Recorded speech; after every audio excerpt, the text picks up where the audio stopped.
아침 말씀. 오늘 본문 말씀은 신명기 23장 15절에서 25절입니다.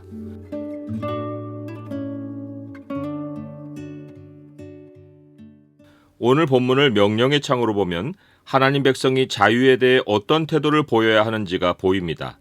명령의 창을 보여주는 구절은 23장 15절과 16절입니다.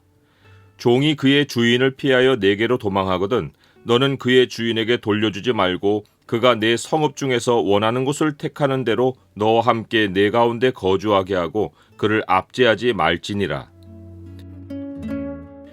오늘 규례들은 자유와 사랑이라는 주제로 묶을 수 있습니다.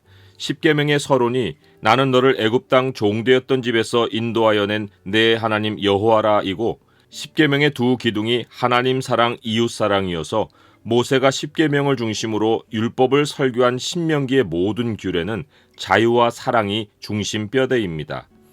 먼저 종이 주인을 피하여 이스라엘로 도망한 경우는 이방 나라에서 도망쳐온 것입니다. 이스라엘 형제들 가운데는 이방의 노예 개념이 없습니다. 형제들 간에는 다른 형제를 소유할 수 없습니다. 형제가 다른 형제를 섬기는 것은 자신의 경제 형편을 해결하려고 노동력을 담보로 다른 형제의 집에 들어가 생계에 도움을 받는 것입니다. 그러나 이방의 종은 말 그대로 노예이고 그 주인의 물건에 불과합니다. 하나님이 그런 종이 국경을 넘어 이스라엘 안으로 도망쳐오면 주인에게 돌려주지 말라고 하셨습니다. 일단 하나님 언약 백성의 경계선 안으로 도망치면 필사적으로 살려고 들어온 것이지 여유 있게 도망친 것이 아닙니다. 하나님은 자기 품을 찾아온 사람을 절대로 내쫓지 않으십니다. 보아스가 룻에게 말한 것이 하나님 마음입니다. 여호와께서 네가 행한 일에 보답하시기를 원하며 이스라엘의 하나님 여호와께서 그의 날개 아래 보호를 받으러 온 내게 온전한 상 주시기를 원하노라. 하나님께 도망쳐온 종이 얻는 최고의 상은 자유입니다. 하나님 백성은 그 도망친 종을 자유인으로 대하고 그가 원하는 거처를 결정하게 하고 그곳에서 함께 거주하여 살게 해주어야 했습니다. 너와 함께 내 가운데 거주하게 하라는 명령은 그 종이 율법을 따르는 하나님 백성의 일원이 되게 해야 한다는 것입니다. 하나님 울타리 안에 들어오면 하나님의 율법을 따라 사는 하나님 종이 되는 것입니다. 하나님의 종이 되면 주인이신 하나님께 압제를 받지 않고 자유가 있습니다. 더는 개인으로 살지 않고 하나님을 섬기는 다른 형제들과 연합해서 삽니다. 평생 땅을 일구며 노동과 땀에 절어 살던 삶이 하늘에서 내리는 복을 새롭게 맛보고 새 세상을 경험합니다. 하나님이 주시는 자유는 사탄의 고리를 끊어버리고 하늘과 연결하여 하나님이 하늘에서 내리시는 복으로 사는 인생이 되게 하는 것입니다. 하나님을 섬기는 종과 연관해서 생각할 때 이어지는 규례가 가지는 의미가 선명해집니다. 이스라엘 여자 중에 창기가 있지 못할 것이고 이스라엘 남자 중에 남창이 있지 말아야 했습니다. 창기나 남창은 이교의 풍요 예식을 따라 음행하는 자들을 말합니다. 하나님은 이스라엘 백성을 사랑하시어 풍요를 주시는데 이교는 남녀의 성교가 풍요를 가져다 준다고 미혹합니다. 사람들은 성행위를 마법적인 도구로 사용하여 열심히 신의 마음을 사려 합니다. 우상도 사람들을 조종하고 사람들도 우상을 조종해서 결과를 얻어내려 합니다. 이런 이교 예식을 따르면 사람은 철저히 육에 매이고 우상에 매입니다. 하나님은 창기의 소득을 하나님의 전에 가져오지 말라고 하셨습니다. 이 소득은 몸을 팔아서 번 돈이 아니라 음란한 예식으로 얻은 추수의 수확을 말합니다. 오늘날로 하면 불법과 탈법으로 세상 사람들과 섞여서 뒹굴며 번 돈입니다. 물론 오늘날 성도들이 살아가는 경제체제가 거룩한 방식으로 돌아가느냐 하면 확신하건대 어느 것 하나 하나님이 원하시는 방식을 온전히 따르는 경제활동은 없습니다. 하지만 그리스도인은 풍요만 얻는다면 무슨 수단 방법이든지 심지어 기도를 동원해서라도 벌어들이려고 하지 않습니다. 그리스도인에게는 하나님을 조종해서 돈 벌 생각은 마음 뿌리에도 없습니다. 하지만 마음에 탐욕이 있으면 하나님 뜻대로 사는 것이 중요하지 않고 불의의 사람들과 한통속이 되어도 양심에 걸림이 없고 하나님을 조종해서라도 결과를 얻는 것이 중요해집니다. 이런 식으로 번 돈은 말 그대로 창기가 번 돈과 개 같은 자의 소득입니다. 하나님은 자신이 축복하신 산물에서 예물을 받으시지 사람이 가증한 방식으로 얻은 돈은 받지 않으십니다. 돈으로 하나님 마음을 사려 하면 그 결과는 아나니아와 삽비라처럼 하나님 앞에서 죽음입니다. 형제에게 돈을 구워주는 것도 자유와 사랑의 개념에서 이해해야 합니다. 오늘날은 대출을 매우 쉽게 생각해서 대출을 받아 집도 사고 차도 사지만 성경이 말하는 빚은 생계의 필사적 수단이었습니다.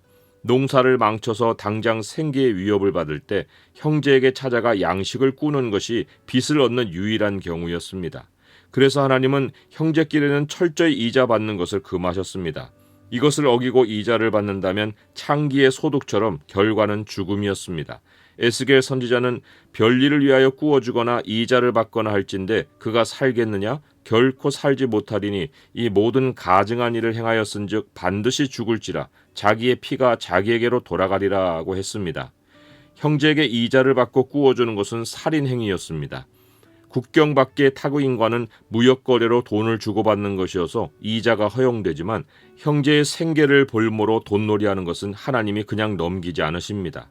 반대로 생계가 걸려있는 형제에게 생계비를 지원하는 것은 하나님이 범사의 손으로 하는 일을 복주시는 이유가 됩니다. 하나님이 주시는 부는 형제를 살피는 데서 풍성해집니다. 경제 활동만 생각하고 형제를 돌보지 않으면 결국 그렇게 번 돈은 가난한 자에게로 돌아가게 되어 있습니다. 중한 별리로 자기 재산을 누리는 것은 가난한 사람을 불쌍히 여기는 자를 위해 그 재산을 저축하는 것이니라. 생계 문제도 아닌데 형제에게 돈 빌리는 일은 절대로 하지 말아야 합니다. 성경은 그런 돈 관계를 원천 봉쇄합니다. 보증을 서지 말아야 하는 명령이 그 확실한 증거입니다. 잠언은 너는 사람과 더불어 손을 잡지 말며 남의 빚에 보증을 서지 말라고 했습니다. 생계가 아닌 문제인데 돈을 주고받는 것은 빌려주는 자도 돈 생각, 빌리는 자도 생계 외의 돈 생각입니다. 여기에 대한 경고가 부자는 가난한 자를 주관하고 빚진 자는 채주의 종이 되느니라는 것입니다. 그리스도인이 이런 빚 관계에 매이면 하나님을 섬기는 종이 아니라 다시 세상의 노예가 됩니다. 그리스도인은 세상이 쉽게 내주는 대출을 철저히 경계해야 합니다. 하나님을 먼저 찾아가 생계를 해결해 주시길 기도해야 합니다. 이것을 모르고 생계 외에 다른 사안에 대해 대출을 받았다면 노예 상태에서 풀려나기 위해 최우선으로 빚부터 상환해야 합니다. 그런 후에는 다시는 빚을 질 생각을 하지 말아야 합니다. 우리에게는 하나님만이 모든 필요의 공급자이십니다. 서원도 자유와 사랑에서 다뤄지는 규례입니다. 하나님은 분량 이상의 헌신을 요구하지 않으십니다. 하지만 일단 하나님 백성이 하나님께 자원하여 입으로 뱉은 약속은 반드시 갚게 하십니다. 하나님은 반드시 약속을 이행하는 분이신데 자기 백성에게도 하나님 성품에 따른 모습을 요구하십니다. 즉 사람이 스스로 자유와 사랑으로 하나님께 약속한 것에 대해서는 하나님이 철저히 이행을 요구하십니다. 모세는 사람이 하나님께 얼마만큼의 예물을 드리겠다고 말하는 서원을 특정했습니다. 오늘날로 하면 작정 헌금입니다. 사람은 반드시 자기가 드리겠다고 약속한 예물을 드려야 하고 그렇지 않으면 죄가 될 것이라고 했습니다. 삭개오가 대표적인 예입니다. 그는 내 소유의 절반을 가난한 자들에게 주겠사오며 만일 누구의 것을 속여 빼앗은 일이 있으면 네 갑절이나 갚겠나이다 라고 했는데 누가 시켜서 한 것이 아닙니다. 말만 하고 이행하지 않으면 하나님의 것을 훔치고 거짓말하는 죄가 되는 것이고 죄에는 삭시 따릅니다. 마지막 규례도 자유와 사랑에 따라 이스라엘 백성이 배고픔을 해결할 방법에 관한 것입니다. 배고플 때는 남의 포도원에 들어가 마음대로 배불리 먹을 수 있지만 그릇에 담아 나오지는 말아야 했습니다.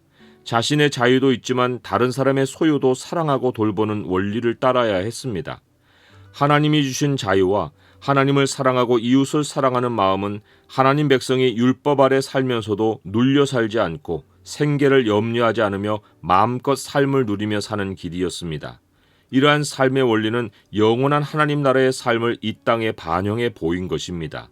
그리스도인은 그 나라에 가서야 이런 삶이 있었나 싶어 할 것이 아닙니다. 하늘 시민의 삶을 이곳에서 시작하여 그곳으로 옮겨가야 합니다.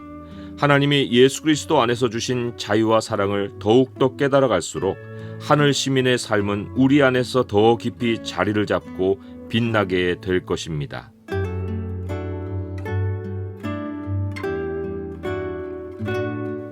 주님, 세상이 사람들을 노예로 삼고 자기 뜻대로 부리고 있는 시대입니다. 제가 만나는 사람에게는 세상에 없는 자유와 사랑을 맛보게 해주고 싶습니다.